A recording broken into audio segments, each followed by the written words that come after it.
ఏమో చేరి ఇన్నా ఉంది తీసుకుని కావాలంటే నా ఫోన్లోకి వచ్చాను. ఓకేనా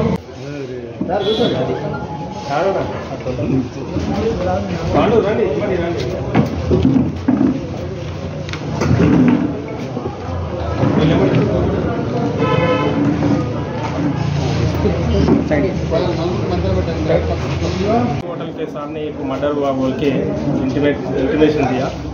वो इन्फॉर्मेशन आने के बाद मैं हमारा पूरा स्टाफ को ले लेके इमीडिएटली वहाँ सीना ऑफेंस को जाके पहले वो सीना ऑफेंस को प्रोटेक्ट करके पूरा स्टाफ को बुला के वहाँ देखे तो एक 40 साल के आस पास का एक जवान बच्चा मर के था।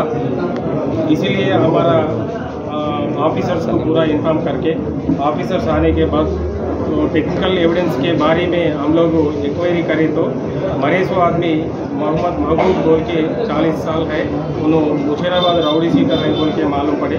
तो वो राउडी वहाँ से इन्फॉर्मेशन मंगा के उनका रिश्तेदारों को हम पूरा इन्फॉर्मेशन दे दिया। इन्फॉर्मेशन देने के बाद हमारा ऑफिसर पूरा 4 टीम बना के फ़ोन करे बोल के इन्वेस्टिगेशन चालू करे।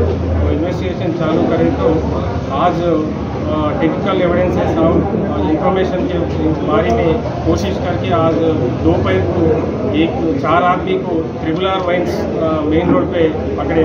वो लोगों को पकड़ के ला के उनको इंट्रागेशन करे तो उसमें एक फाजिल है और एक जहांगीर है और एक करीम है और 14 आदमी उमेर बोल के आलिया सहबाज था। ये फाजिल और मरेसो मोहम्मद दोनों बचपन से दोस्तानी है, दोनों भी गुलबर्ग के अभी 4-5 साल से ये महबूब या मुशीराबाद से जाके गुलबर्ग में रह रहे। ये फाजिल जयदरगुट्टा में यल्लम्मा बंडे करने रहे। ये लोग इससे पहले स्क्रैप का धंधा और सीडीएस का कारोबार भी करे। वो कारोबारों में इनको बीच में लेने देने का 11 लाख रुपए फाजिल को आने वाला था। वो 11 लाख के बारे में इन्होंने बहुत बार पूछे तो उन्होंने नहीं दिए समझो। फिर बाद में उनको डराया भी, डरा के कैसा भी आपको मार डाल तुम मेरे को पैसा पूछे तो बोले तो ये लोग क्या कारोबार करते हैं ठीक है बोल के उन्होंने कैसा भी मेरे को मार डालते मैं खुद उनको मारे तो हो जाता बोल के इन्होंने प्लान करके आज कल महबूब को इधर यल्लम्मा बंडा को बुला के उनके प्लान के हिसाब से उन्होंने जहांगीर अकरम शहबाज चारों मिलके गुडविल होटल का नहीं इनको मारे। वो इसके बारे में हमारा team local police SOT police पूरा मिला के इनको 24 आवर्स में अक्यूजल को आज पकड़ के उनको रिमांड को भेजा। యల్లమ్మ బండ గుడ్విల్ హోటల్ దగ్గర ఒక మర్డర్ అయిందని చెప్పి మాకు డైలాండర్ కాల్ వచ్చింది. అదే సమయంలో ఒక సివిలియన్ కూడా ఇన్స్పెక్టర్ జగదీర్గుట్టకు కూడా ఫోన్ చేయడం జరిగింది. వెంటనే జగదీర్గుట్ట ఇన్స్పెక్టరు అక్కడ సిబ్బందిని తీసుకొని ఆ యల్లమ్మ బండ గుడ్విల్ హోటల్ దగ్గరికి వెళ్ళారు. అప్పటికే ఆ గుడ్విల్ హోటల్ ముందు ఒక యువకుడు 40 ఇయర్స్ యువకుడు తీవ్ర మల్టిపుల్ ఇంజురీస్ తోటి రక్తం మడుగులో చనిపోయి ఉన్నాడు. వెంటనే క్రూజ్ టీమ్ని పిలిపించి ఆ సీన్ ప్రొటెక్ట్ చేయడం జరిగింది. అక్కడున్న లోకల్ హోటల్ వాళ్ళతో కంప్లైంట్ తీసుకొని ఇమీడియట్గా ఒక మర్డర్ కేసు నమోదు చేసుకొని దర్యాప్తు చేపట్టడం జరిగింది. ఆ దర్యాప్తులో భాగంగా ఫస్ట్ టెక్నికల్ ఎవిడెన్స్ను మేము అనలైజ్ చేయడం ద్వారా ఆ డిసీజ్డ్ మాకు ఐడెంటిఫై అయ్యిండు. అతని పేరు మొహమ్మద్ మహబూబ్ అని, అతను 40 ఇయర్స్ అని. అతను యాక్చువల్గా గుల్బర్గా అతను ప్రాపరు. అతను టెంపరీగా కొంతకాలం మనకు ముషీరాబాద్లో ఉన్నాడు. అతను ఒక 13 క్రిమినల్ కేసులలో ఒక మర్డర్ కేసులో ఉన్నాడు పటాన్చెరులో.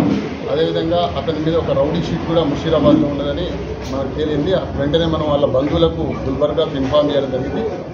తదనంతరం మేము మా ఉన్నతాధికారుల ఆదేశానుసారంగా ఒక 4 టీమ్స్ను ఏర్పాటు చేసి అందులో ఒక 2 టీంలు టెక్నికల్ ఎవిడెన్స్ కొరకు, ఒక 2 టీంలు ఫిజికల్గా అక్యూజ్ని అప్రైండ్ చేయడం కొరకు ఎస్ఓటీ వాళ్ళ సహకారంతో అది నిన్నటికెళ్ళి వాళ్ళ సెర్చ్ పార్టీస్ ఆపరేట్ చేయడం జరుగుతుంది.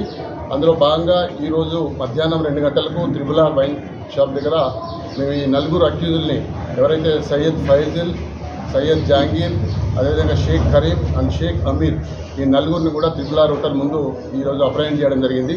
అప్రహెండ్ చేస్తే మనకు ఈ ఫాజిల్ అనేటప్పుడు ఇచ్చిన ఇన్ఫర్మేషన్ ఏంటంటే ఈ ఫాజిల్ అతను ప్రజెంట్గా మన దగ్గరనే దిగదిరుగుంటాల్లో ఉంటున్నాడు. అతను కూడా యాక్చువల్గా గుల్బర్గాకు సంబంధించిన వాడే. ఎవరైతే డిసీజ్ మహబూబులు ఇద్దరు కూడా చిన్నప్పటి నుంచి వెళ్ళి వాళ్ళ ఒక ఫ్రెండ్స్, ఒకే విలేజ్ వాళ్ళు, ఒకే ప్రాంతం వాళ్ళు కొంతకాలం అతను హైదరాబాద్కి వచ్చిన తర్వాత వీళ్ళిద్దరు కలిసి కూడా కొంతకాలం illegal scrap business, PDS rice బిజినెస్లో వీళ్ళిద్దరూ ఒక ఆర్థిక లావాదేవీలు ఉన్నాయి. ఆ సందర్భంగా వీళ్లకు కొంచెం బిజినెస్ ట్రాన్సాక్షన్లో ఒక 11 lakhs రూపీస్ ఎవరైతే ఈ ఫాజిల్కు ఈ మహబూబ్ ఇవ్వాల్సిన అవసరం ఉండే దాని మీద ఆయన చాలా లాస్ట్ 2-3 years నుంచి రెగ్యులర్గా నా 11 lakhs ఇవ్వమని చెప్పినప్పుడల్లా కూడా అతను బెదిరివ్వడం, నేను ఇవ్వకపోవడం, దాన్ని వాయిదా వేయడం, ఆ విధంగా అతన్ని తిట్టడం జరుగుతుందని చెప్పేసి అది మనసులో పెట్టుకొని ఈ ఫాజిల్ ఏం చేసినట్టే ఎట్లాగూ నాకు డబ్బులు ఇస్తలేడు, నన్ను ఇబ్బంది పెడుతున్నాడు, వీళ్ళు చంపాలని ముందే ప్లాన్ చేసుకొని వాళ్ళ అన్న కొడుకు ఎవరైతే జహంగీర్ ఉంటాడో ఆ జహంగీర్కి ఇన్ఫార్మ్ చేయడం జరిగింది. ఆ జహంగీర్ వాళ్ళ మిత్రులైన కరీం అంటే అమీర్ వీళ్ళిద్దరికి కూడా ఇట్లా మనం ఒక నేషన్ ఉంది, మీరు కూడా కోఆపరేట్ చేయాలంటే వాళ్ళు కూడా వచ్చారు. అందులో భాగంగానే వాళ్ళు ప్లాన్డ్గా నిన్న మహమ్మద్ను వాళ్ళు ఫోన్ చేసి పిలిపించడం జరిగింది. ఫస్ట్ పిలిపించిన తర్వాత ఎల్లమ్మ బండ దగ్గర ఉన్న ఒక ఈద్గా దగ్గర కాసేపు ఈ డబ్బుల గురించి ఆర్గ్యుమెంట్ జరిగింది. ఆ మహమ్మద్ వచ్చినప్పుడు అతనితో పాటు ఇంకొక 2 వ్యక్తులు కూడా వచ్చారు అతనితో పాటు. వాళ్ళ ముగ్గురు వీళ్ళు 4 ఉండే. అక్కడ కొంచెం ఆర్గ్యుమెంట్ జరిగిన తర్వాత ఛాయ్ తాగుదామని చెప్పేసి వాళ్ళు ఆ గుడ్విల్ హోటల్ ముందుకు వచ్చి ఛాయ్ తాగుతున్న క్రమంలో అనుకున్న ప్లాన్ ప్రకారంగా ఫస్ట్ జహాంగీర్ తనతో తెచ్చుకున్న కత్తితోటి ఫస్ట్ ఈ మహమ్మద్ను తల మీద కొట్టడంతో మహమ్మద్ కింద పడిపోయినాక మిగతా ఈ ఫాజిల్ తర్వాత కరీం కూడా వాళ్ళ మీద నైఫ్ తోటి అటాక్ చేయడం జరిగింది. ఆ క్రమంలో ఆ మహమ్మద్తో వచ్చిన ఇద్దరు కూడా అక్కడి నుంచి పారిపోవడం జరిగింది. ఆ తర్వాత అతని మీద కసితీర కొట్టేసి అతను చనిపోయిందని కన్ఫర్మ్ చేసుకొని అక్కడి నుంచి వెళ్ళి పారిపోవడం జరిగింది. ఈరోజు వాళ్ళతోటి అరెస్ట్ చేసినప్పుడు వాళ్ళతో పాటు ఒక ఆటోను, ఈ క్రైమ్లో యూజ్ చేసిన ఒక 3 weapons నైఫ్స్, అదేవిధంగా 4 సెల్ ఫోన్లు కూడా స్వాధీనపరచుకోవడం జరిగింది. ఇంత తొందరగా దీనిలో పట్టుకోవడంలో మాకు బాగా కోఆపరేట్ చేసిన ఎస్ఓటీ టీంను, అదేవిధంగా లోకల్ పోలీస్ కోఆర్డినేషన్ ఉన్న దాని మీద మా డీసీపీ గారు, మా సిపి గారు వాళ్ళందరినీ కూడా అభినందించడం జరిగింది. లీగల్ ఎవిడెన్స్, హ్యూమన్ ఇంటెలిజెన్స్ అన్నిటి ద్వారా మనం మీద కూడా కొన్ని కేసులు ఉన్నాయి. ఇప్పుడు ఫాజిల్ మీద ఒక 5 కేసులు ఉన్నాయి. ఒక 2 పీడిఎస్ కేసెస్ ఉన్నాయి, ఒక 2 హర్ట్ కేసెస్, ఒక ట్రెస్పాస్ కేసు ఉంది. అదేవిధంగా జహాంగీర్ మీద కూడా ఒక హర్ట్ కేసు ఉన్నది. తర్వాత సలీం మీద కూడా ఒక 3 హర్ట్ కేసెస్ ఉన్నాయి. అమీర్ మీద గతంలో ఏం కేసులు లేవు. ప్రజెంట్ వీళ్ళను ఈరోజు రిమాండ్ పంపిస్తున్నారు. ఒకే ఫ్యామిలీకి సంబంధించిన వాళ్ళు. ఒకతను మాత్రం బోరబండలు ఉంటాడు, ఇంకా డిసీజులు మాత్రం ప్రజెంట్ ఇక్కడ ఉండలేడు, వాడు గుల్బర్గానే ఉంటున్నాడు. ఇంతకుముందు ముషీరాబాద్లో ఉంటాడు.